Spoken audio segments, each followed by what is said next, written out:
Hello and welcome to the class. Outside of the classroom, whether it's a virtual classroom or a face-to-face classroom, email is really the best way to contact me. In an average semester, I teach about 5 courses, over 200 students, so I get a lot of email. So following these guidelines will help me respond to your email quickly. So first off, when you're constructing an email message, be sure to use a proper salutation. Begin every email with a proper salutation and use the instructor's name and title. For instance, you could say, "Dear Professor Nelson, comma," and then construct your email message.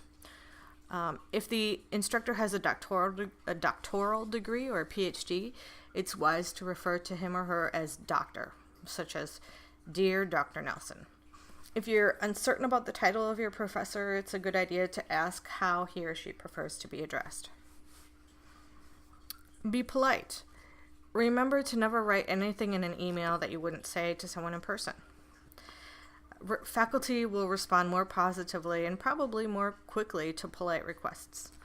Also, respectful language leads the professor to form a positive impression of you as a mature and serious student. Be clear and concise. So in addition to being polite, it's also important to be clear and concise in your email communication. Faculty like me get a lot of email messages each day, and it's challenging trying to decipher unclear and rambling messages. So briefly state who you are, why you're writing, and what it is that you're requesting from the professor. If you have more than 2 unrelated requests, it might be a good idea to send them as separate emails rather than as one large and complex email. Include a subject line in your email message. So in the subject line, be sure to state the course name and number and a word or two that summarizes the purpose of the email communication. Doing this will reduce the likelihood of your professor dismissing your email as spam, and it'll also make it a lot quicker and easier for your professor to respond. Use proper grammar.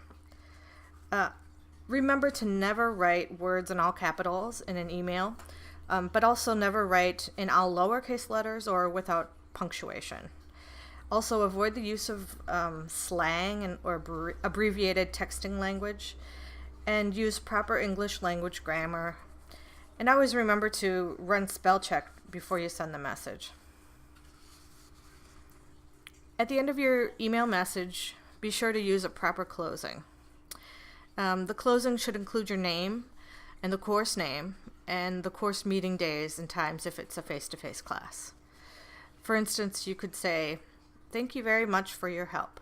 Sincerely, Dan Anderson, Cultural Anthropology." Of course, that would be your own name. Or you could say, "Thank you, Alicia Morales, Introduction to Anthropology, Monday, Wednesday, Friday, 9 to 11 a.m. And finally, be patient.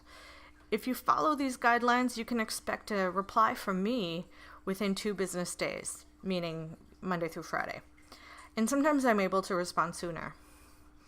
For follow-up emails, it's helpful if you'll reply to the original message so I can view a record of our previous communications when responding to you. Thanks for listening to the end, and I look forward to working with you this semester.